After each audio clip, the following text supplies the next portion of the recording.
Hello and welcome back to the 8 Cube Circus. This is our 8th episode of the 8 Cube Circus, ironically. And oh boy, do we have a special one for you today. First of all, we are not, as always, joined by the same cast. You still have me, Smlz. We recently had the Golden Gauntlet World Championship Series first qualifier, of which I went 5-1 in. We also have returning Xenaid, who also went 5-1 in that qualifier, and our third special guest, who also went 5-1, Gamer. So, Gamer, if you'd like to introduce yourself. For sure. Thank you very much, first of all, for having me. For those who don't know me, I'm Gamer. I've been playing Snap competitively in Top Ladder for a little bit over a year now. And that's actually kind of when I started as well. Like, ever since around, 2,000, 3,000 collection level, I've been kind of the top end of ladder. Um, and yeah, in terms of decks I like, I'm sure you guys know what Smlz and Xenaid like already. I have been playing a lot of Super Giant recently. That is what I brought and qualified with for Worlds. But I generally like a mid-range kind of control aspect, right? I'm a big fan of Negasonic, as both of them already know. Some of my other favorite cards include Juggernaut, even though it's broken, Cosmo, and Scarlet Witch as well. Maybe more on that later. All right. So today we've got an action-packed podcast for you. First of all, we have our breakdown of the Golden Gauntlet World Championship qualifier, what decks we used to qualify with, how the format lends itself, and a bigger discussion into Snap's competitive scene as a whole and how it might grow. And then second, the real treat for you all, we have our first circus segment of the 8 Cube Circus where Xenaid is hosting his very own game show. Why did Xenaid snap? Appreciate you guys for listening. We got a really action packed one here, and let's get right into it. First up, the Golden Gauntlet. So, we all played in the Golden Gauntlet qualifiers this weekend, and we all finished 5-1. Xenaid had his loss in round 6. Gamer had his loss in round 1. I had my loss in round 2. Xenaid, I'll let you start. How did you enjoy Golden Gauntlet qualifiers? Oh, I had a blast. I think I was streaming the whole thing. It was a good time. I think watching the stream, I think from a player perspective, it was pretty good. Minus round one, but we can go into the intricacies of that a bit later. But I had really good matches. I ended up losing to Butt. It's so hard to play around Valentina BS and stuff like that. And Copycat's easier to play around. But yeah, pretty happy with my results. I just think locking in for 6 hours, especially at strange. Well, the time zone for me wasn't terrible. I played 5 p.m. to 10 p.m. and that's pretty chill for me. But yeah, I think just locking in for 6 conquest matches in a row is a tough ask, especially when you're a ladder warrior most of the time. Yeah, I guess from my perspective as well, I can't deny that I enjoyed it. However, my experience was a little bit different losing game one. I feel like because of that, I got matched into a bit worse opponents. So as Zenith said, he lost to Butt, very good player. He actually made it to top four, I believe, in the first Golden Gauntlet. Whereas I just kind of lost to a random player, got a bit unlucky, maybe could have played a bit better. I was able to win all my games after that, which I'm very happy with. Yeah. So I had a similar experience as Gamer. I got the buy in round 1. I played round 2. I was up 10-4. And some misfortune, some bad draws, a little bit of misplay. All that eventually resulted in me choking that and losing 4-0. And I was very mad. I was not happy with myself, but the way I played, I was just upset. And the next round, I was playing against the deck I had a very good matchup into, which was the V-hand version of the end of turn deck. I played an end of turn deck in round 1, and that's not a great matchup for me. The V-hand version of the deck, which I think is not good at all and nowhere near as good, and just V-hand goes taller. I played against that, and I ended up taking them for 8 round 1, and then sort of moving on from there. And then after that, I faced up against some good matchups, some bad matchups, but regardless, I was just not misplaying. I was at my A game, I was locked in, and I was able to get the qualification spot. But I will say, playing with one loss pretty much the entire tournament is extremely stress inducing because it's like if you lose, you're out. So it really forces you to play on your A game a lot more than it was before. So I definitely think there's two different perspectives. Whereas Xenaid had a relatively like fun and relaxing thing going 5-0, just winning, knowing that if he took a loss, he still had another chance.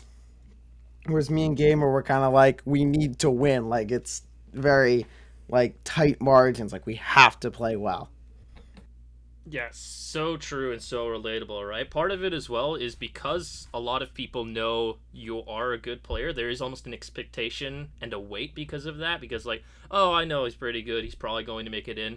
Losing round one is like, that can get to your head and be like, okay, I have to win every single game now. And it's like, if I make one misplay, that could just be it.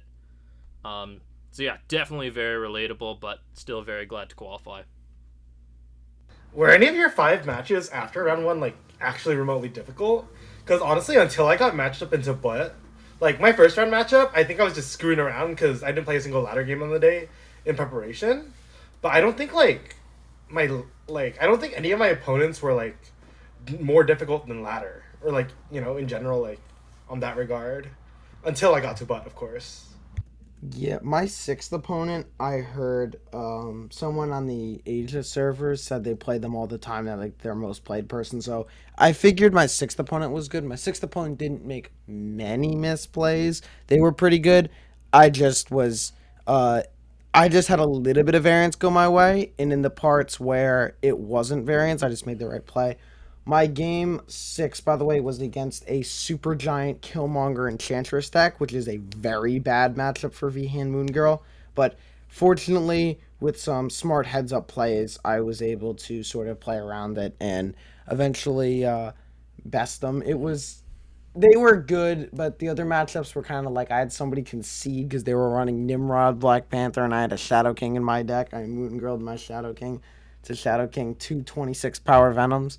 They weren't happy about that. They told me they weren't playing anymore because they told me, quote, I'm not playing anymore when you keep nullifying all of my stuff. So it was, I had a couple of matches where it was like, yeah, that was pretty easy. But then that last match was kind of like, that was a little bit difficult, but I'm happy I played around it and played well.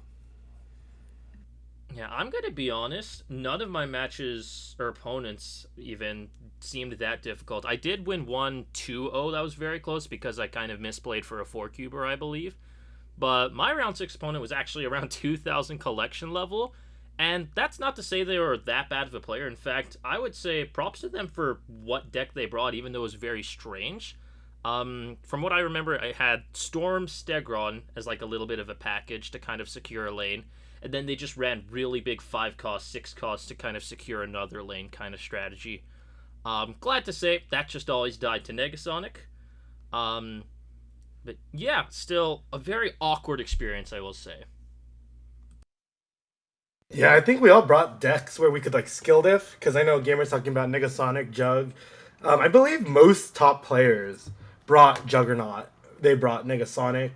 Another one of the highest performing cards were Iron Patriot and Legion, and I just feel like a lot of people brought those cards intentionally to kind of minimize the variance that can come with playing conquest matches, right? That's the reason I brought it because I figured given IP lanes and my odds of winning them as well as Legion scams, I could make it through kind of whatever matchup they give me. So yeah, I brought Iron Patriot, and Iron Patriot was sort of very instrumental in helping me win. So I there was one game where I did not draw my Victoria hand, and my opponent had quite a lot of stats, but I got a thing for steps from Iron Patriot, and I had Quinjet. So I moon girled that thing and was able to play two thing first steps in the final turn of the game, swinging their Ronin lane and ending up winning. That was a very fun game, and I quite enjoyed that one. But we all did well in qualifiers. I think it's time to talk a little bit more broad. So, the World Championships for Marvel Snap is November 8th. And the game competitively has recently started like 2 months ago. And they're hosting World Championships about 5 months after they really started their competitive scene. how would you like to see this competitive scene for Snap grow? Because I think we all believe, I mean, we all play this game a ton at the highest level. I think we all believe that Snap can be a successful competitive game. What would you like to see from a either marketing standpoint, from a broadcasting standpoint, like on the Twitch stream, from a like game standpoint, to promote Marvel Snap like competitively? Because I think that if they play their cards right, there's a lot of potential for November 8th to be the biggest day in Snap history. Yeah, I think it's gonna require like a bit of support from Second Dinner themselves. I know recently like a lot of people have come out and said like before Marvel Snap didn't even want to do competitions, so now like they're changing their mind. So it's a complete mindset flip. It requires a lot of like nurturing of the competitive scene from most games that have made the competitive scene work. You know, like I know Riot does League of Legends, they play players' salaries and such. But even if Marvel Snap just helps by supporting like grassroots scene, I know they were giving out season passes for this one, but right now I think their goal is to improve just player engagement with the competitive scene, which I honestly think is a very good first step. It might be a little bit accelerated to go into a worlds format when kind of there's no ladder incentives or anything yet. But yeah, I'd be curious to see what Gamer thinks about how that could improve. No, yeah, I fully agree with what you said, Xenaid. I think just also even just taking off from what other games do, similar to Snap, what comes to mind is like Hearthstone, Magic the Gathering. Though I'm not familiar with those anymore, they can see what they do. More importantly, though, I think I could maybe ask your guys' opinion on this, is they need to grow the player base. And maybe I'm a bit flawed in this take because of my tournament experience, but I did not face anyone that was more difficult than just a regular ladder opponent. Although none of my opponents, or I shouldn't say none, but although I didn't feel like my opponents were all like very bad at the game, none of them like gave the impression of like, ooh, I have a strong chance to like win this or make top 16. They all seemed like very casual players. As I said, my round 6 opponent was only around 2000 CL, fairly new to the game. But I think growing the player base is one. Obviously, economy is a big part of that. But I'd like to hear your guys' thoughts on that. I definitely think growing the game is a big part of that. I know they had a massive influx in new and returning players when the U.S. Compensation for the TikTok ban happened. I know Xenaid is one of those returning players from that ban. I think that the problem with Snap is that the monetization, just like from a standpoint, like I don't have a problem with premium season pass. I think we all had a problem with Kid Omega. I think that there's a stigma becoming around the monetization where, in the sense that even if they make it better, even if they, without publicly saying it, stop with pay to discount modes, even if they are more generous in these limited time modes, I think there's a certain stigma around it when it comes to Marvel Snap has bad monetization, so you shouldn't play it.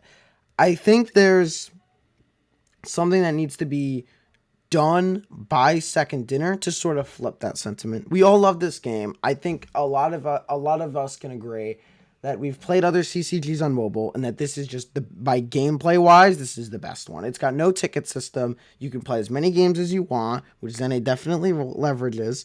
I think that the way that this game needs to promote itself is it needs to promote itself to a larger casual player base, because then when it comes to the casual player base, when that gets bigger, some casual players, you'll eventually hook the ones that want to be competitive and want to get better. And they're going to start getting into YouTube stuff. Like they're going to start watching best deck videos from like KM and Pulse. And they're going to really start to, in a sense, want to get better. And if they want to get better, then they're going to be the ones that tune into the competitive scene. So I think that if you want to build up your competitive scene even more, I agree with Gamer, you need to build up the casual scene. And I think the way to do that is by doing something similar to the TikTok ban. My pitch for this would be something like a Snap Week, where you could either do it to the week leading up to the World Championships, you could do it sometime in like September, October. But my pitch is there's 1 week, you host an extremely generous LTM, you give out a ton of just limited time stuff, And it's just 1 week where it's like the perfect time to come back. There's stuff for returning players, there's stuff for new players, and it's just everybody gets to like indulge in great resources for 1 week as sort of a draw to get people back. And then when you draw those people back and when they start looking for the best decks and stuff, then you hand in hand promote that with your competitive scene and get more people interested in it. I think that's very valid. I think, yeah, as one of the players who came back with a compensation, it was really difficult to like even just acquire a competitive deck. Luckily for me, like I'm a one trick, so it's actually very easy to kind of just like build the one deck I want to play. But I think like in terms of in terms of kind of like encouraging the player base, I think Snap needs to like push kind of having coordinated effort in making that happen. And I feel like right now it's not necessarily happening. Yeah, I definitely agree with what to talk about what you point out, Smlz. Just like a week of a bunch of not I don't know if rewards is the right word for it, but just free stuff to get people engaged. But on top of that, I feel like you do need to change the economy as a whole. Not like a huge rework of it, like Spotlight caches to Snap Packs. For those who don't know, Spotlight caches were when there were three specific Series 4 or 5 cards, and you could use a Spotlight key, which is an equivalent of, I believe, 3,000 tokens, and you would randomly roll for one of those. I think switching to Snap Packs is a good thing overall, but I feel like they need to drastically change how expensive that is. Because one of the biggest flaws I feel like this game has is just how engaged you feel like you need to be in the game just constantly. And that's not to say, like, as a top player, and I'm sure Xenaid and Smlz can relate to this, we're just going to play the game more than casuals do, right? But there is still an urge for the casual to play at least a little bit every day and not to take a break. Because if you take a break for even just like 2 weeks, like let's say you go on a vacation or something, you already might have a hard time catching up. And obviously not everyone's going to want to be collection complete, but you're going to feel the strain of like, oh wow, these 2, maybe even 3 or 4 new cards came out because of a game mode, and I want, let's say, 2 of those cards, right? That's going to feel pretty bad to try and catch up because let's say you catch up in 2 more weeks. Oh, well, another 3 cards have just come out. So my pitch for that is basically every pack in the shop right now, including just the weekly Series 5 card, I think this might be a hot take. They need to lower basically every cost by around 1,000 tokens, give or take. Yeah, what are your thoughts on that? I feel like lowering costs might be a thing, but I just think more selective targeting is a thing. I think like talking to people like returning from the game, because I know the winner of the Golden Gauntlet like was someone who wasn't even playing for a while, and a lot of their cards like aren't necessarily the most up to date cards. But like let's say you're gone and you miss like 60 cards or whatever, that's a whole checking for 20 days just to get kind of guarantee that 2 cards show up, or like even 3, and that's not even talking about like the token count or anything. I think there needs to be kind of a direction with like structured packs. I think like Pokemon does kind of like, oh, here's the championship deck. Like if we have more events, more qualifiers and such, just giving people more ways to target decks. I know Husky was like excited when they talked about the Snap Pack system because they're like, oh, a Husky deck with Red Wing and Blink, but kind of letting people get more synergistic cards together, which is one thing Spotlight Caches actually did better than the current Snap Pack system. Yeah, I think that letting people get those synergistic cards is a very big part of the economy. I don't think the prices are as much of they're the only issue. I think they're a little bit of an issue, specifically the old Series 5 pack. I think the old Series 5 pack should be like 3,500 or 3,000 tokens, in the sense that like those cards aren't the new ones. Like if they're OP, they've already been nerfed. If they're underpowered, they've already been a little bit buffed. And you're not really getting them in their release version if they were really good. Like I expect when Invisible Woman First Steps hits that pack, I think that it's going to be a bit worse than you're getting it now. So I think that isn't as much of the issue, but I do think it's a slight issue. The biggest issue I think is I agree with Zenite, it's the targeting. So I know I'm starting a new low CL account, and every time I check the Series 5 and Series 4 shop, it's like, nope, that's not what I want. That's not what I want. That's not what I want. And it's really hard to specifically target those cards with like tons. I think there's over 90 Series 5, it's over 100 Series 5 cards in the game now. And just being able to target that specific card that you want is extremely hard to do. And it's just I my pitch with this is you remove the rotating Series 4 and 5. You can just straight up hit Series 5 card. You can pick out the exact one you want for 6,000 tokens. I don't think there's a need for that rotating shop. I think that you should be able to do, you can buy any Series 5 card at any time for like 5 or 6,000 tokens. I think you should still have the new Series 5 Snap Pack because that's a good service to those who are sort of Series 5 complete in a sense. Like, I know I have optimized my token economy so that I can always buy that Series 5 Snap Pack because in the long run, it's going to save me a ton of tokens as compared to if I just bought all the Series 5 cards individually.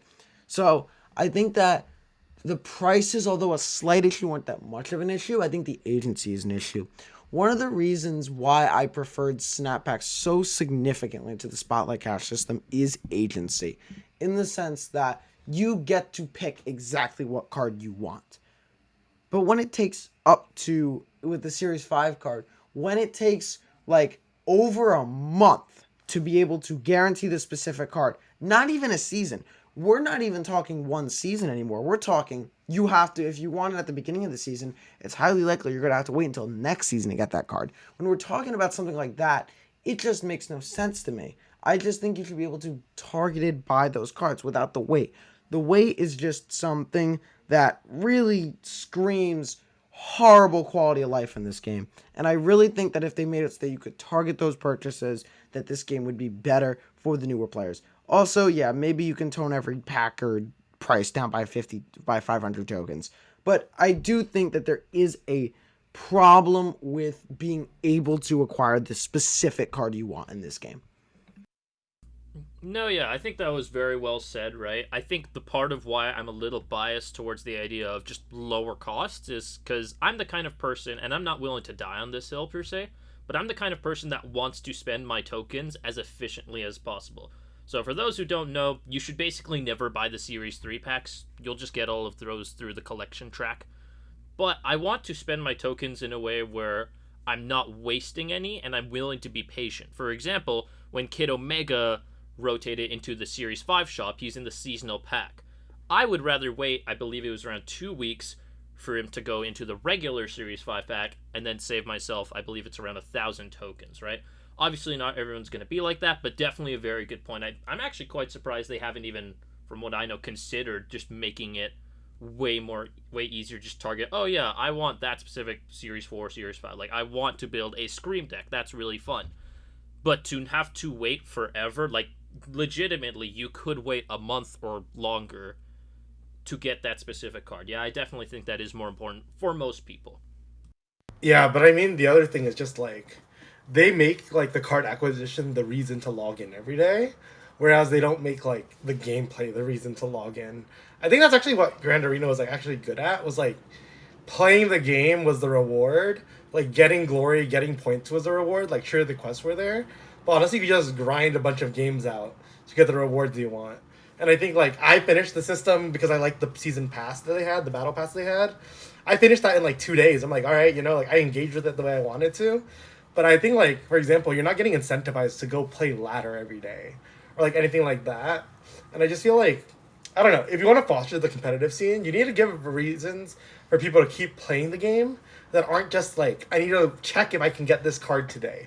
Because I feel like that's what a lot of people will end up doing. It's probably, like, when people make a new account, like Smlz and Danish, you're probably, like, there's no incentive to play on that account. It's just, like, can I make the card? Okay, if not, I'm going to log off because I can't actually play the deck I want to.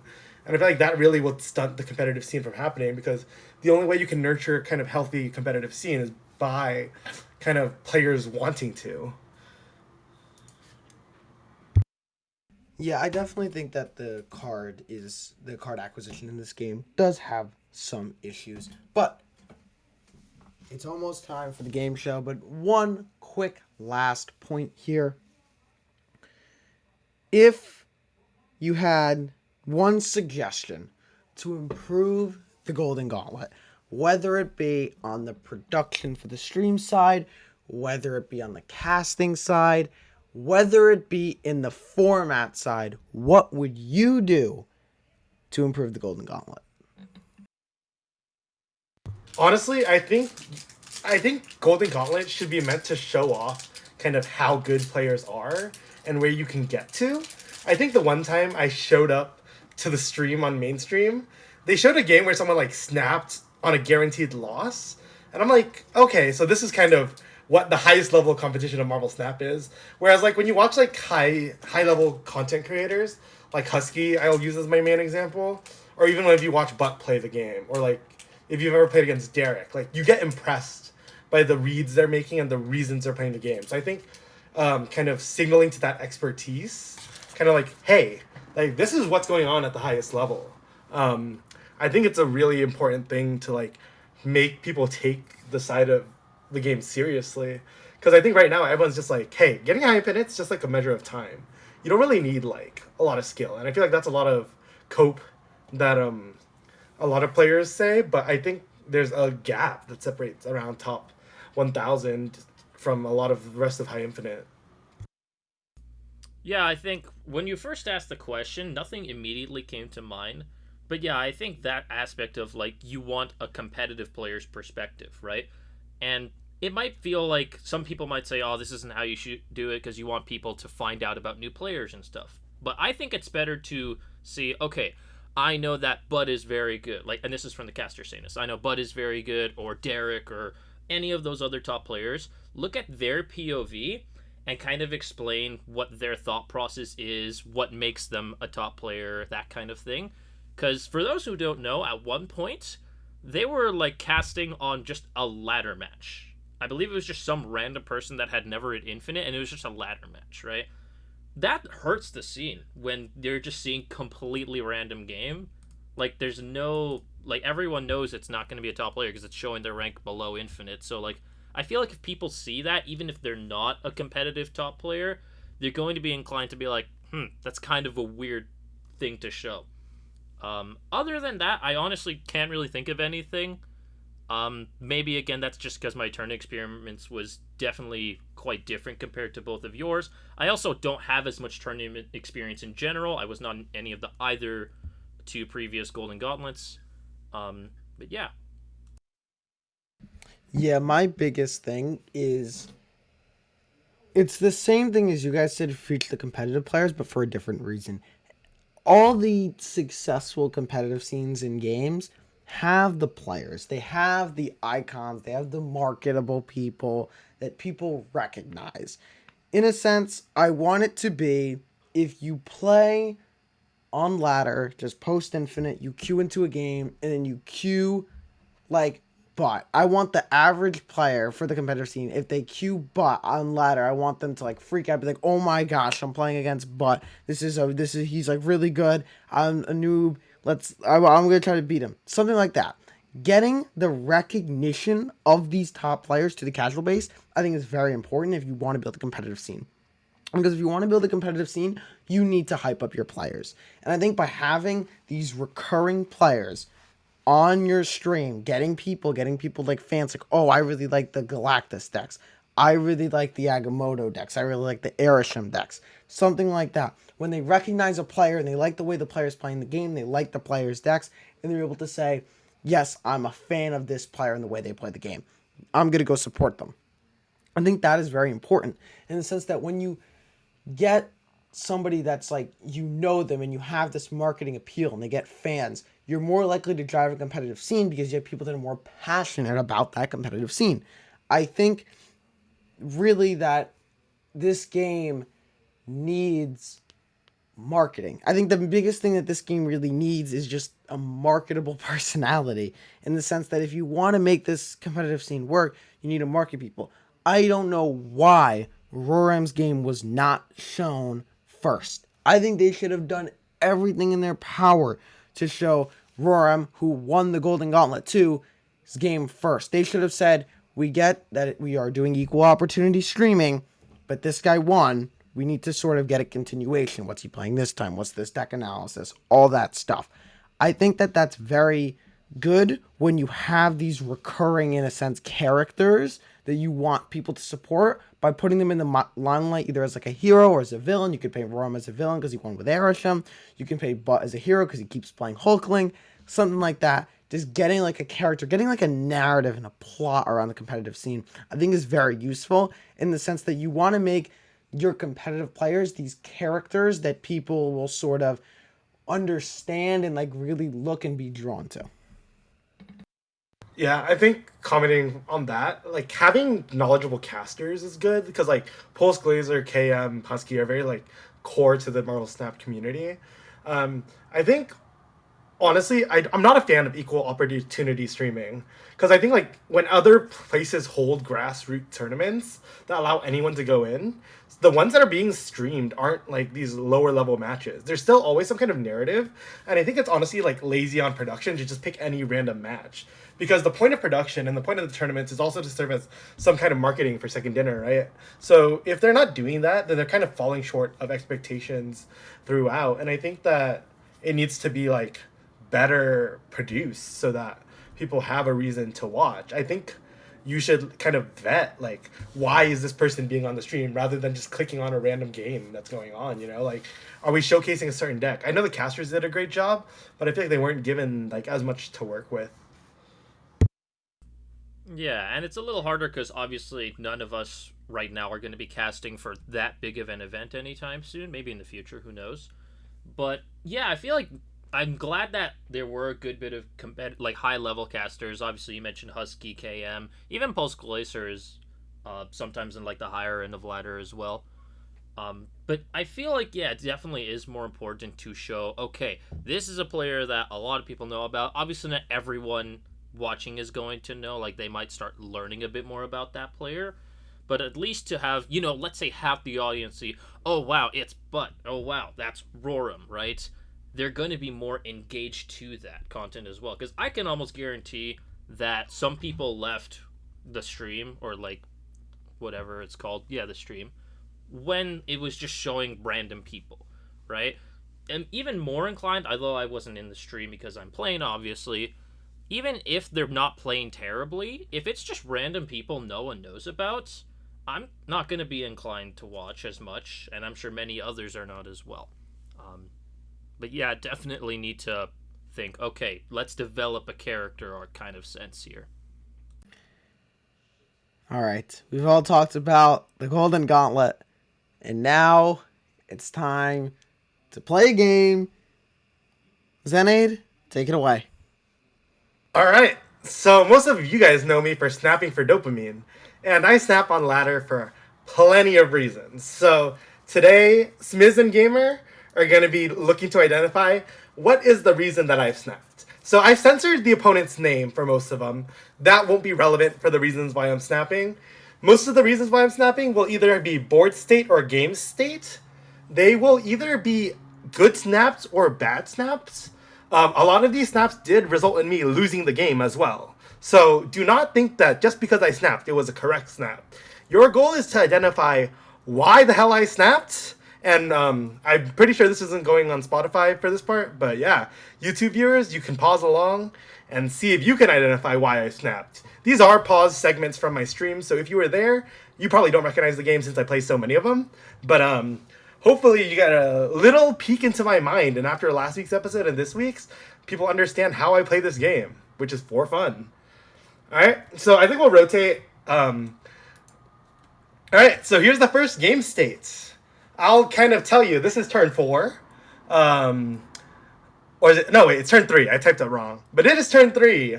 Both of us have procced the Black Vortex, and I snapped. We'll give you guys some time to think about it, maybe like 15, 20 seconds, and then we'll have Gamer and Smlz go. I will give 3 points to a fully correct answer.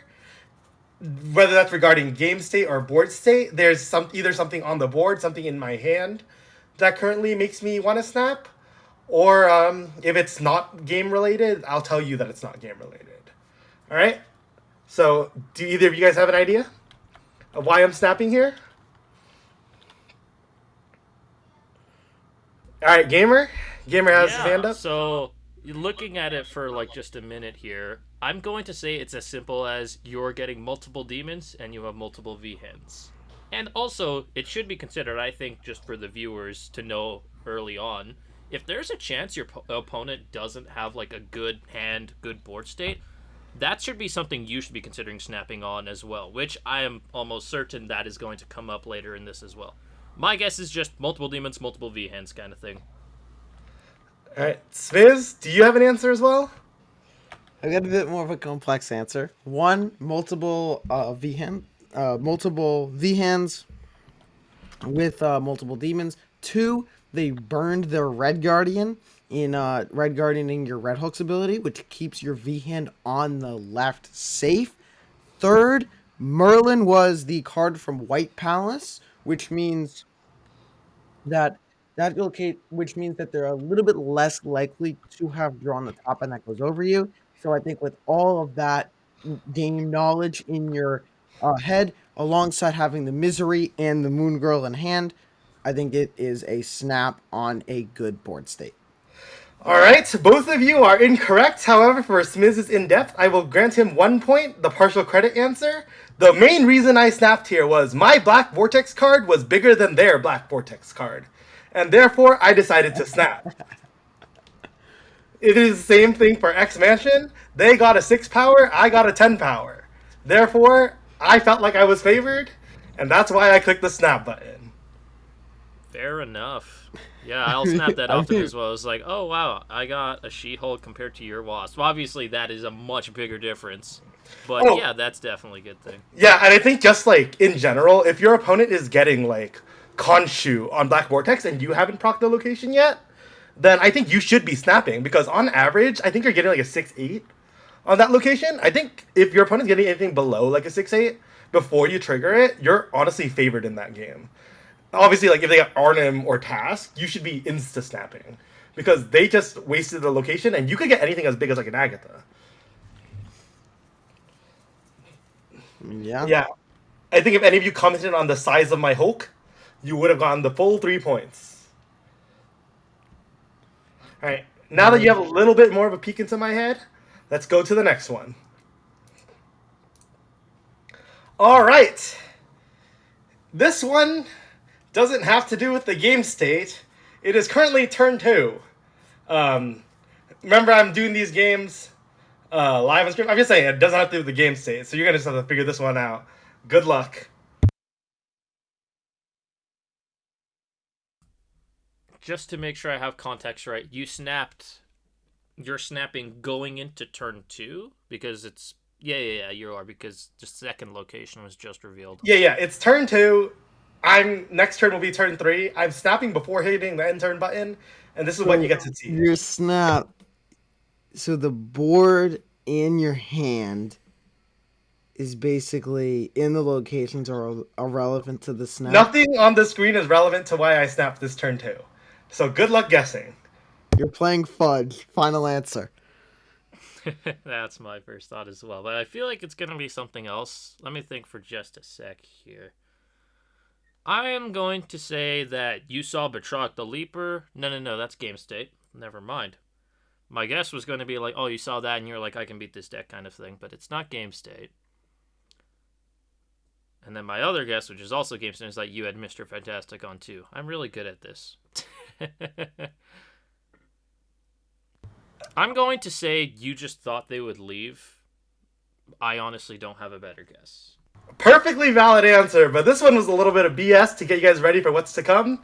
This one is Butt showed up in Twitch Cat and typed the word snap. Therefore, I had to click the snap button. Sure. Mm-hmm. And if it does not have to do with game state, it's going to be something as ridiculous as that. If you can guess when it has to do with another player and you get I would have accepted anyone said for me to snap. But just know, this is the kind of content you're willing to expect. So currently the scoring is still Smlz 1, Gamer 0. We have 9 more of these to go. Oh boy. So hopefully we get some more points along the way. They do get more complicated, and there are some from my Golden Gauntlet games as well. So some of these will be more serious. But you'll have to kind of determine that for yourself. All right, next up. All right, beautiful snap from me. This is turn 4. I played Frigga Red Guardian because I had 6 energy and got another Luna Snow, and then I snapped. I think my opponent snapped me back, actually, on this turn. But I said something this turn as well.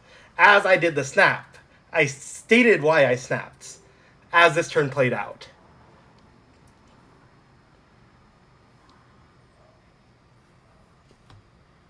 This might need some time. This is a tricky one. Can we get...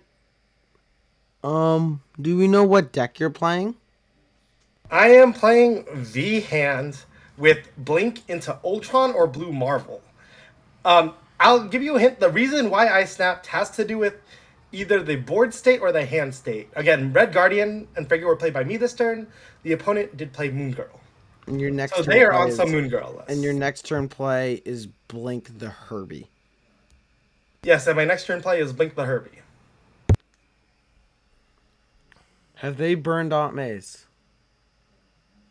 They have burnt on Maze. Have you? You have, because on the... My Aunt Maze is burnt on Luna Snow.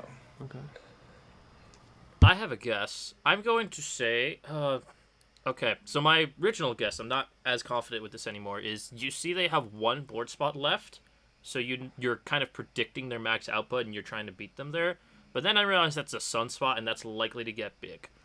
Now what I am thinking is they have not played their Invisible Woman first steps, so they are guaranteed to get no more than 1 on the board.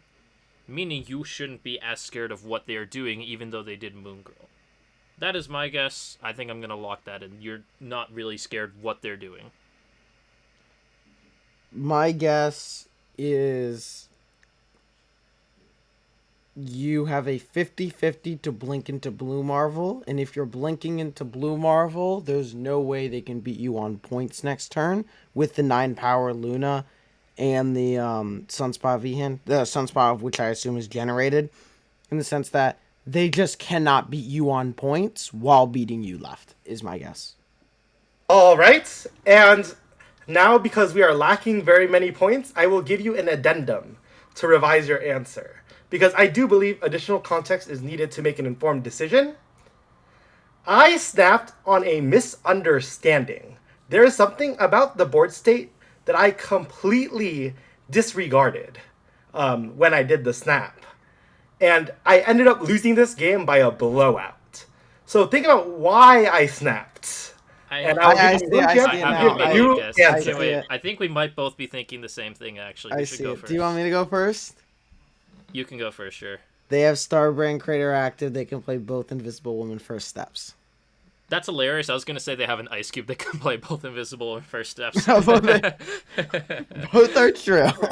Both are correct. However, the card, I will give you one more chance. The card I guessed was not Invisible Woman First Steps.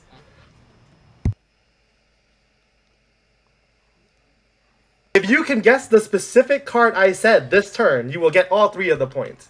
As of right now, I have awarded at least 1 point to both of you. I did not say Invisible Woman First Steps in this game state. So the card you were worried about? Other than Invisible Woman First Steps. So it was a card you were worried about, correct? There was a card I was worried about that I was no longer worried about that I should have stayed worried about. Prodigy? I honestly don't know. Is that your final answer?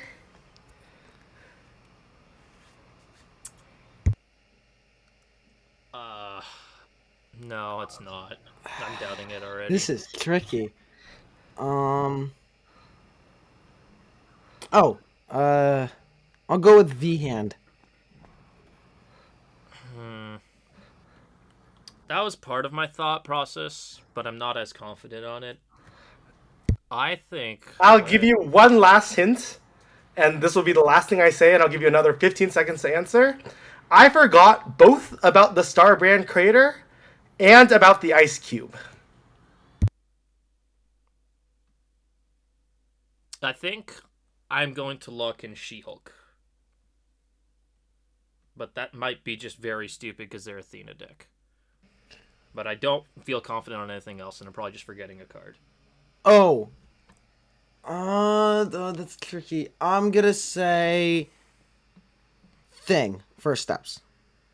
It is She-Hulk! Thank Let's you, go. Gamer, +4. Now Gamer is up 4 points.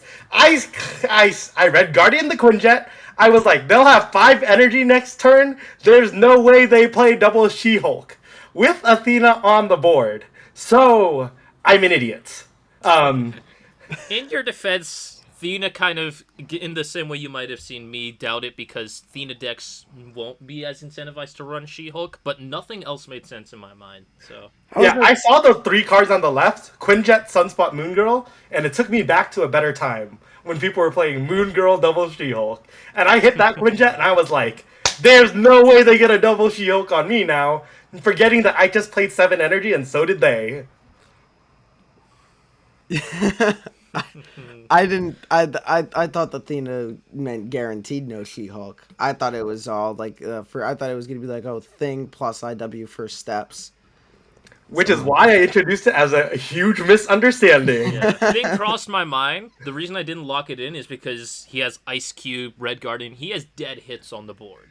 So that's what maybe dealt the Thing a bit. Yep, but even a good player can play absolutely terribly, and this was an example of me playing absolutely terribly. And I think in future examples, if I am playing absolutely terribly, I will let you know, because I think it makes it much more fun to guess. This is like watching the Golden Gauntlet all over again. This is amazing. I was playing well in the Golden Gauntlet, I'll have you know. I know you were playing well, but I'm saying this is like watching the broadcast again. Alright, next up. Alright, turn 4 is on the board.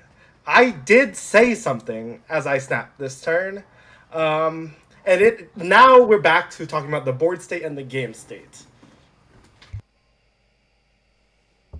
First off, I want to comment that it hasn't snapped yet. Very criminal of you to not have snapped earlier. It's already turn 4.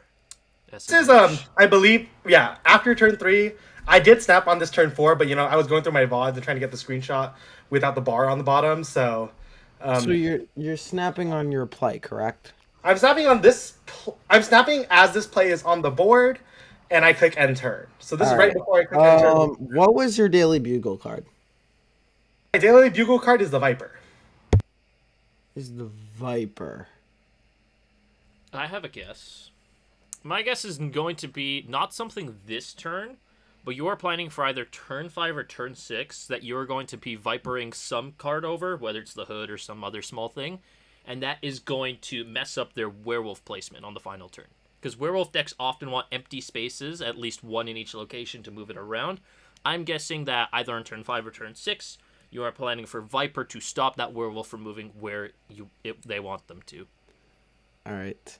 I am going to say, first of all, Dream Dimension is on the field. They do not have a Merlin down for the werewolf by night. It is going to be difficult for them to really get the werewolf going, get a lot of power, and you're likely going to have Prio, so you can Shadow King the points the werewolf gets before 6, and without Merlin, there's not a lot of chance that it gets a lot of procs. 2, because you have their Daily Bugle Viper, you can, if they sort of like send something over, you can send it right back next turn. And because you're once in featuring, you're getting 7 energy, it allows you to play like Viper plus another card that, like a Viper plus Shadow King, not really Shadow King, but like Viper plus another card next turn, whereas they are likely to only be playing 1 card. You just have the board state advantage and the game state advantage with them not knowing that you have the Viper. You also have the opportunity to do like Misery plus Demon next turn into just a lot of points, and I think that that's the reason why you snapped. I will award the 3 points to Smlz. The reason why I snapped is hopefully my opponent leaves, because on turn 2, they did not play either Merlin or Sam. And they're about to go into a turn where they don't have much energy, and they don't have many resources to move the werewolf. I'm not necessarily planning towards my future that much. This is my opponent feels bad, and they're going to leave snap. Which they did leave as soon as I snapped. Which is why I could not get that screenshot. Oh, that's hilarious. So this was a vibe check snap. Based on the pacing of the game and such, I kind of got the sense they would leave, and I didn't want to waste any more time in this game. And I think that's one of the skills that I have as a player is like knowing when my opponent is going to be demoralized. And I think pass into werewolf while your opponent played Sauron then Merlin is a very demoralizing thing. Do you agree? Yeah, I think Sauron Merlin, especially with the hood on the board for the extra stuff, is just demoralizing, and that's a very sad board state from your opponent's side. I mean, they got the werewolf out on 3, but it's just like they have nothing to move it, and with Yeah, two and a lot of dimensions, they're people just not really going to be able to scale it higher than like 9. and a lot of people really focus on like their own board state when they're snapping, when really it's like you should focus on your opponent. Also, my opponent probably got my Starbrand from my hand. Is the other thing. They either got my Starbrand or my Shadow King, so they know I have the tech to deal with Werewolf, or they have a 3/10 that they don't know how to use well in their hand, right? Those things all come into play. But I'm a big board state snapper rather than like a game plan snapper. Although sometimes it does come into play. So don't rule anything out as we go into our next round. Smlz is currently 5 points, Gamer is currently 4, and I believe this is our 5th game board. All right? All right. Why did I snap? The turn 1 play just flipped, and I snapped. I have an immediate guess. I have an immediate guess as well. Okay. I once again think we're thinking the same thing. You can start. Martyr means C5, Monster Island flipped. Yes, but also I think a more important point to be made is you have no respect for a deck that runs Martyr. But yes, I agree with Smlz. All right. I will give Smlz the full 3 and Gamer the 1. The correct is, I believe I said, I'm going to snap in case they are Cerebro and they want to leave. Was the direct quote I said on stream after the Martyr and the Monster Island flipped. In my head, I'm also considering Galactus here. And just, like, if they want to play Galactus, is the Martyr deck. When you see people play specific cards, you have specific decks in mind. For me, the 3 decks are the Galactus deck, the C5 deck, or the Hela Tribunal, the Iron Man Tribunal deck, and I have the tech to deal with all of those. So I think I am favored here. Do you guys agree with that? Yeah. So how many points I with do each agree. again? Smlz gets the full 3 for identifying Cerebro immediately. Gamer gets the 1. I do respect Martyr, actually, when my opponents play them. Because Really? that means they're playing something cool. Now, Oh, yes, they're playing something cool, but are they playing something good? I don't know, but it's not as bad as Doom Have you 2099. I seen think Martyr's Xenaid actually play? better than Doom 2099. I don't think Xenaid cares if the card is good. He just cares if it's cool. No, I do care if it's also good. But I think Martyr is way better than, like, Doom 2099, for example. What was the other card? Like, Toxie I will snap on. But not Martyr. I respect Martyr. I will snap on Toxie.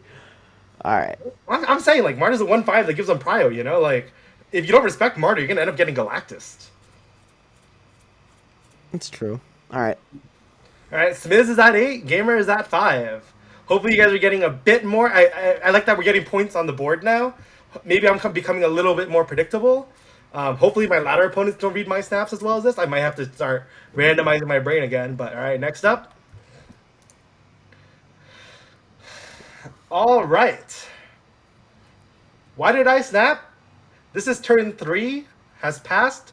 My turn 4 is coming down on the board. I think that you snap to bully snap them out of the game because you're red guard eating their human torch and then moving your werewolf again, scaling it because they're playing a torch first step stack. They don't have Shadow King. And you're sort of forgot about Vesuvius is the other thing I think that happened here. I agree with that. However, I feel like this is kind of a moment where if you're streaming, you're mentioning a bunch of very small things. One, if not multiple, of which should just win you the game. First off, you're using red guarding on the only card on their board. Meaning, up till turn 4, obviously not including their turn 4 play, they will have 2 power on the board. And that's generous because it's Xandar. In addition to other smaller things, If you Red Guardian here without snapping, they're just going to leave because it's Mount Vesuvius, so you have to get that snap in now. I actually disagree with Smlz on this point, that he noticed Mount Vesuvius. I have to get this snap in now, or they just always leave because of that location. I think what is less likely as well is Juggernaut good card kind of thing, and they also have not filled the board at all, meaning that Human Torch is never actually doubling, but also you can maybe stop a Brood on Stark Tower or something of that sort. But more importantly, I think I want to lock in the main point of Mount Vesuvius. You need to get in that snap before they just immediately leave after turn 4.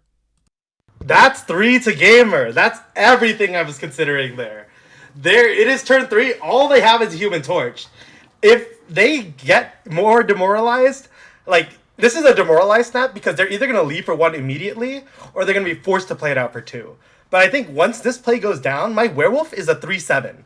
They're turning off Snark Tower, which means, like, any hope they have of brooding it or, like, Cartering on Stark Tower will be gone. So this is actually a play to maximize my cubes or maximize my cubes per minute. I did not forget about Vesuvius, as I normally do. Sometimes I do forget about it. But this time, I usually pre-snap on Vesuvius. Because sometimes your plays are just so good that your opponent's going to leave anyway. And I think this is one of those cases, as Gamer correctly identified. And also, yes, Juggernaut. Juggernaut into the Surfer deck with Prio. I was always going to have Prio because of my Werewolf and my Merlin doing their things. Juggernaut, good card, right? Like, true. I've already won a lane just because he's in my hand. Isn't that kind of cool? And Juggernaut's a great card. Mm-hmm. All right. Next one. All right, we're tied up. Smlz is at 8 and Gamer is at 8. So it's anyone's game at this point. All right. This one. Oh, you guys have a treat.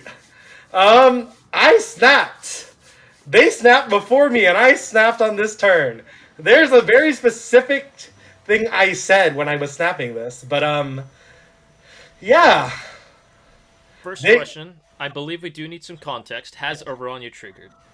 Aranya has triggered. Okay. Aranya has triggered. That is why the Human Torch is at 12. That makes They sense. played Aranya on turn 1, Hercules on turn 3, Torch Frigga on turn 4.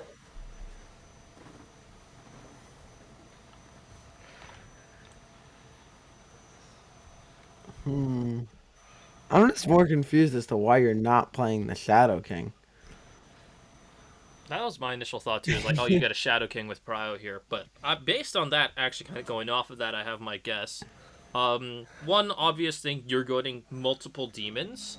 Second, your final turn play is demon, 0 possibly, and then you get to Shadow King, most likely with Prio, because if they move the torch out, you're probably winning left with the Misery Body.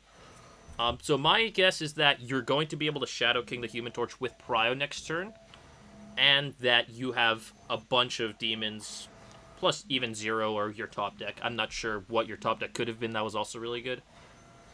But yeah, I think focusing on the Shadow King on Torch with Prio on turn 6. I'm gonna say...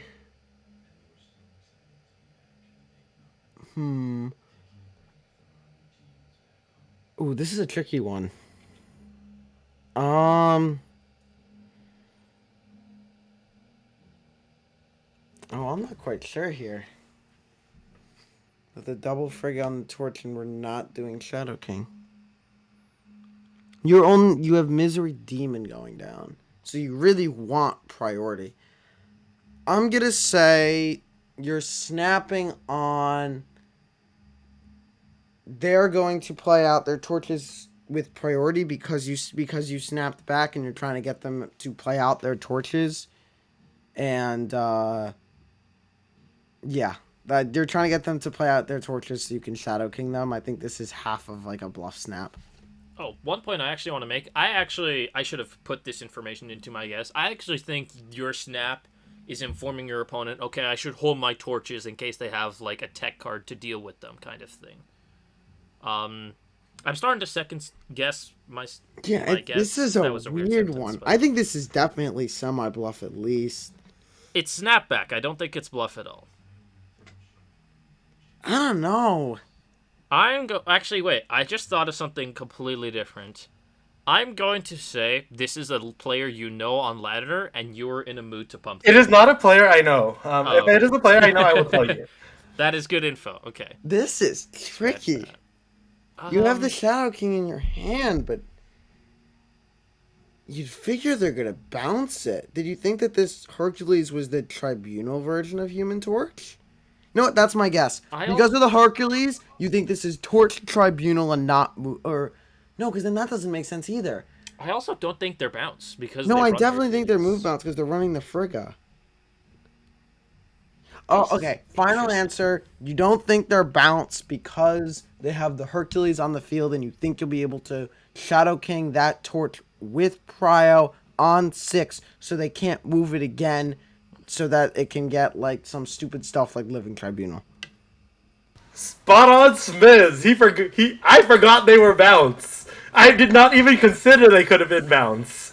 I was like, there's a fucking Hercules on the board. Who is playing this shit? So it was a terrible snap. Gamer, I will give you 1 point because on stream live I said 4 demons and a Shadow King. Surely that's good enough. I lost this game. It was not good enough. 4 demons and a Shadow King was not good enough. Also, Alright. I think while I was playing this game, I forgot they got 2 human torches. Yeah, I was like, why is he snap like Shadow King Grandmaster throw Prio? That's a good idea. What? Yeah, no, Smith, you got it dead on. It was a terrible snap. I forgot they were bounced because there was a Hercules. Why is there a Hercules on the board? Like I what? only said that because I think I've played against this guy before with the Hercules and move bounce. That's amazing. But the funny thing is, this game went down to a where did I put the demon? I lost mid by like a differential of less than a demon, and I could have just won by moving 1 demon over. So like, it wasn't even that bad of a stay. I just had to make the read of a lifetime, which I love practicing. But Smith, you're really catching on. I was having half a mind to tell you like this is a bad snap, but you caught on, and it was a terrible snap. That's why you ended up being so confused. And yes, I do make bad snaps, contrary to popular opinion. I never makes bad snaps. Only unfortunately timed ones. Yeah, this was the one time. Don't catch me lacking. But yes, Gamer, I did say 4 Shadow Kings and a demon. What could go wrong? Turns out they played a top Everything. left. Everything went wrong. Small correction. If you have 4 Shadow Kings, you're winning this game. Oh yeah, I meant because I always have Prio, so 4 Shadow Kings doesn't help either way. Well, no, because they could play at the torches. I don't know though. All But right. still, So the score there is 3-1. 11, Yeah? 11 Smizz, 9 Gamer. okay. I think we're getting into more serious ones, so let's see if Gamer has the comeback. All right. This one's one of my favorite ones. All right. Turn 1, I play Sauron. Turn 2, the location flips. They discard a Shuri. My discard doesn't matter. There's a very specific reason why I snap here. See if you can identify it. Do we you have- know their do you know this player? I do not know the player. If I know the player, I will tell you. I have a question as well. Do we have the info of what you discarded? I was gonna look it up, but I'm telling you, what I discarded does not play into what I does not play into the decision I made Okay, at all. that's good. Because I was going to say like, okay, you're gonna red guardian something very important in their deck, but I guess not. My guess is Shuri, by virtue of them running Shuri, they're running Nimrod or something like that goes really tall, and you just with Sokovia removed their piece that goes really tall. I don't think your Sokovia discard mattered that much. I think this is snapping on their Sokovia discard being much worse than yours. I agree, but I think I want to change that answer slightly to as dumb of a point as they feel bad, I'm snapping. Like, not overthinking it, just like, they're probably depressed, I'm just gonna snap kind of thing. Vibes. Neither of you are correct. I will give you one more opportunity to earn points. I am snapping on predicting this game. Can you guess what I'm predicting? Oh, you snapped on they're running Nimrod, they're gonna play Kiddo turn 2. And you can Red Guardian it. So, here's the thing, that was my initial thought as well, but his discard doesn't matter, and we would have that info. No, So I I don't don't think think it's a we Red do. Guardian. Because he has the RG in his hand. I don't think it Well, matters. no, but Sokovia hasn't discarded his card yet, right? Oh No. wait, did No, it? my Sokovia has discarded. But I'm just saying, Oh, what? Yeah, okay. Then then that was my initial guess. I think is that your Red Guardian either a Kid Omega or a Nimrod. I think I I said that initially, but I'm yep. not certain. I think I will give Gamer the full 3 and Smlz for catching on much later because even before the Shuri guess, Gamer said that. I believe my exact statement as the Shuri was discarded was, "I know what deck you're playing. I will snap here because I have the Red Guardian in hand." And if you guys have played against Kiddo Nimrod, you know how much Red Guardian cripples their game plan. I end up winning this one by Red Guardianing their Nimrod left, actually. So it was just me having extremely good foresight. I would like to kind of, gloat a little bit. But yeah, I kind of knew that this game, my deck had the tools to win the game, and one of the tools was already in my hand. The other tool being Shadow King, which was not discarded. If Shadow King was discarded, I would have told you. Okay. So that's what's it called? Tie game again. 12 to Yeah, 12. tie game. I think Gamer really had it from the start. I think Gamer was on the misconception that my discard hadn't revealed yet, that I only have 4 cards in my hand. Right, because it's Orcish Forge. That's what Yeah, I missed. because Orcus Forge. So I got the Sentinel, but I believe it was a Starbrand being discarded. But I think I don't know if you guys agree with this snap as well, but I think having the Red Guardian into the Sauron on turn 1 play basically makes it so that you can almost guarantee your win against Kiddo Nimrod. Yeah, makes sense. I mean, there all these snaps are a little too aggressive for my taste, but I You gotta definitely think this is a good snap. I mean, I'm always winning 2 here, right? At least. And that's why I like to snap like this. Also, like, it makes the opponent not know that I have the Red Guardian, right? Like, I know their deck, and especially, like, if it was a player who had recognized their name, then yeah, like, that's even better, right? Because you're giving away no information with your snap at all, right? Like, if I snapped you here, would you think it's because of that? Like, if you were playing against me on ladder? No. No. But I would never be on Kid Omega either. Yeah, but I'm just saying, like, as a Kid Omega player, you can never read this snap. No. Like, most of the time, I'm baiting you into thinking it's a Sauron on 1 snap. And you don't expect the Sauron on 1 deck to be running Red Guardian, is the other thing. Yeah. So, usually I'm winning 4 here. And I think I did win 4 here. All right. Next How round. many left? Round 9. Oh, yeah, I believe there are only 3 more. Oh, there's, 9, 10, 11. So, it's 11 this rounds. one is a conquest round. Oh, this this is is Golden a- Gauntlet? Golden Gauntlet match, yes. So now you can throw all the for funness out of the window. I'm not gonna tell you my opponent's deck. I will leave that for you to determine. Well, it says Suji. I have an immediate guess. Because they're Suji, this is turn 4. You are guaranteed to have Prio if they play Sugi because it's going to move mid. Not just that, it's very hard for them to fight for Prio in general because most of their deck is 3 drops. My guess is you're snapping because your Negasonic is almost always getting solid value, even if they have the Daredevil on the board, you just hold it for 6. But also, more importantly, that they leave on it. Right? Like, kind of, they think, okay, I'm not going to be able to get Prio this game, I should leave here. Even though, like, your hand is only 2 cards. Oh, also, I should mention, you're winning Iron Patriot for free. But yeah, I think you're just kind of expecting them to leave, though. Yeah, Gamer said. I thought he wasn't gonna mention Iron Patriot, which I was. I think it's just they're playing Supergiant. You're going to have Prio. The Iron Patriot you're gonna win for free. Negasonic's always gonna get value. I think your top deck here, no matter what, has a lot of value as well. And the only way that they're realistically going to be able to get over you left is if they chi, and they have to commit another card there as well, because the chi is going to be moving mid. I think this is not only a snap on the board and on the card board state, I think this is a snap on the locations. It's going to be extremely hard for them to contest left. And I think it's going to be quite easy for you to overswing the mid as well, based on your top decks, considering you're running a heavier curve with stuff like Red Skull. And they also have to contest right as well, which means they have to put more than 6, which is not easy for a Supergiant deck, predominantly concerned with tech to do. Yeah, do you know my tournament deck, perchance, you guys? I Yeah, remember it it's has Prio Legion Ron. and Jug, which are like some important cards that... I think are good It's to mention. Sauron with Prio Scam like Jug, Negasonic, Luna Snow. It's got a Red Skull in there. Yeah, so I think you'll both get. Um, I'm gonna I get think it to. I think both of you guys got it equal. I mentioned it first, but I think he knew immediately as well. Yeah, I think he knew immediately as well, but it is more of a location snap than an IP snap. Although IP snap is the reason. The location snap, because my deck also runs Legion, I can force everything to the right. Anything they play, right? And they don't really. I'm expecting my opponent not to know this. This is one of the earlier rounds, as well. You know, because I told you guys I lost to Butt, and Butt is the only one not playing Sugi. Butt was not playing Sugi, so this isn't Butt. So this is one of the weaker players. This is never a stay to get them to. This is never a snap to make them leave. However, this is a snap to steal their cubes, as best as possible. Because I don't think you're allowed to play this turnout without snapping. Like, For sure.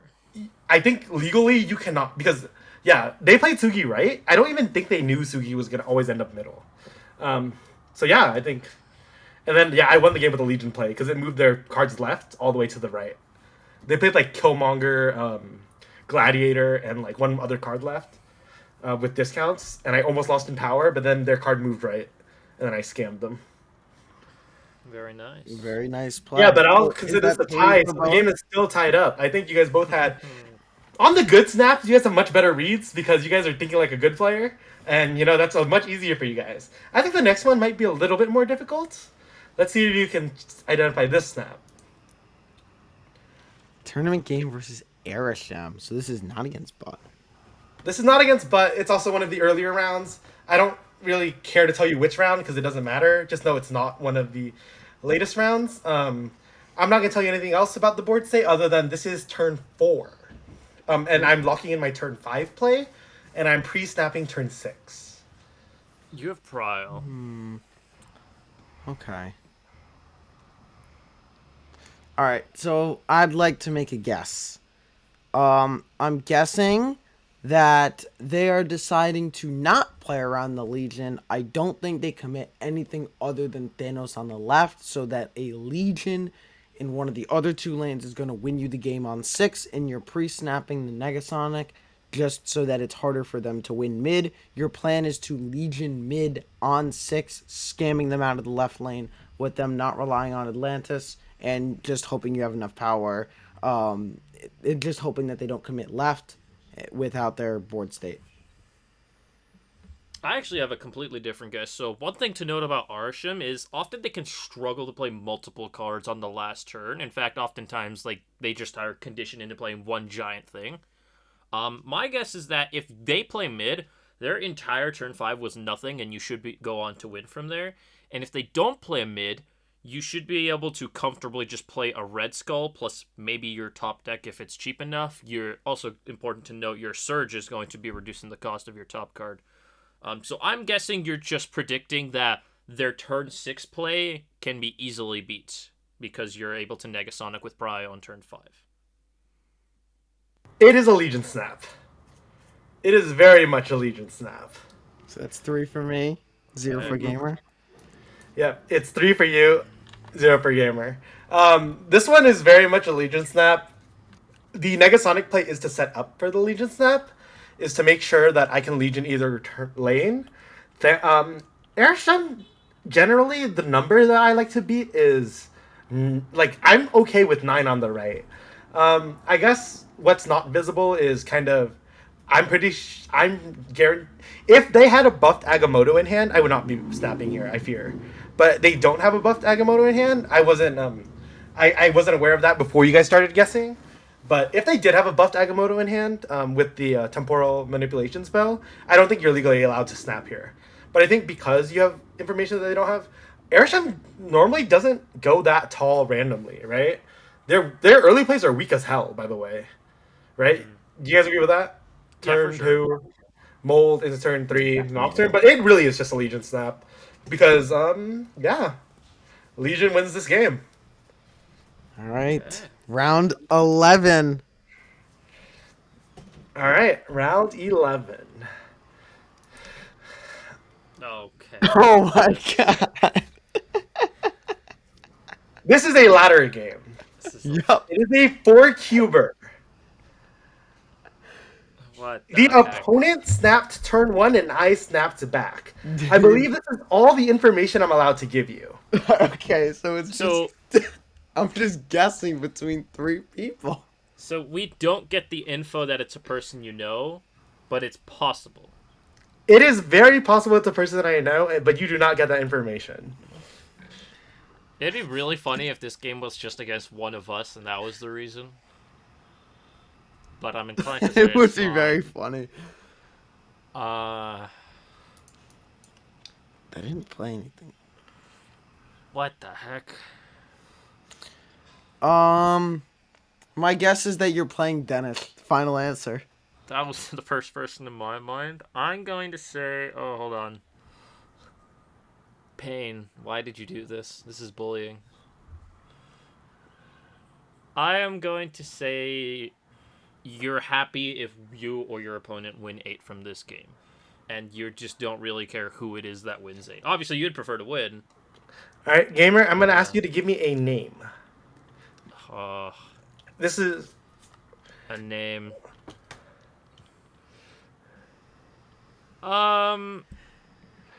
it is a player gonna who say- snapped me on turn 1. I'm gonna say butt. Final answer. All right. The final results. No one gets points from this round. Smlz ends up with 18. Gamer ends up with 15. The name I was looking for is Straz. No, it's the other one. That It was makes either so much Straz, sense. Dennis, Yes. or Bud. I knew Ah. it was one of the three. I That's- I think you misplayed by guessing Danish because the left location is Westview. Danish usually waits for a location, like to be Yes. favorable before snapping. I But just think he saw you and he said, "Oh, he's a funny guy. I was snapping."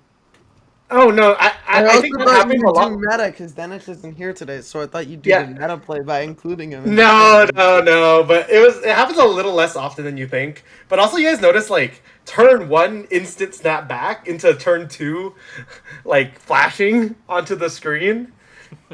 This is a very Straz game. Yes. So it was a 50-50 between Bud and Straz. The reason I went with Bud is because he's a more known player, and he definitely will snap on one against you some games for sure. Yeah, but do you think I'm snapping butt back on 1 every day? Yeah, sure. Why not? I think Matter. of the 3 players that we named, Straz is the person I am most likely to snap back on 1. Danish is second most likely, and Butt is the least likely I will snap back on 1. Actually. All right. That's good to know. Wow. That was very fun. I enjoyed that a lot. Well done, Smlz. Yeah. I think I love how. I think my favorite one was guessing that you forgot it was bounce. Yeah, that was a really good read. Yeah, I had a lot of fun with that. That was great.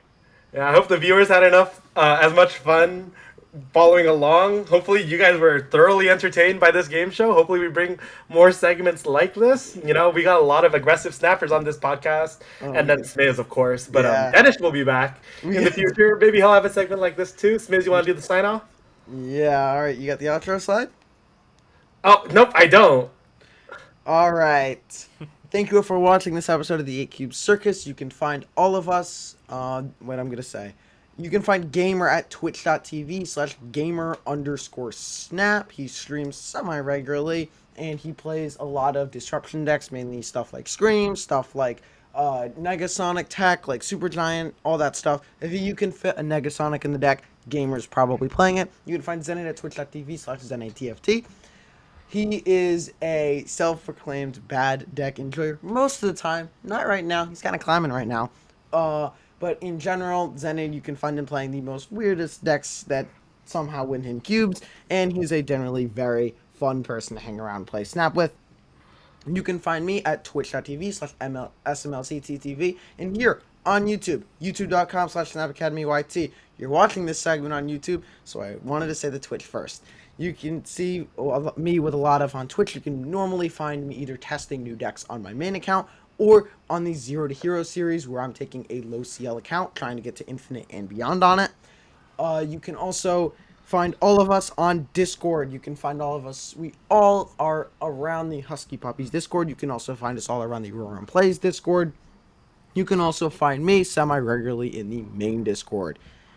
Have a great night, everybody. I hope you had fun listening to this, and let us know if you enjoyed the game show and you want more. That's it for us, and we'll see you later.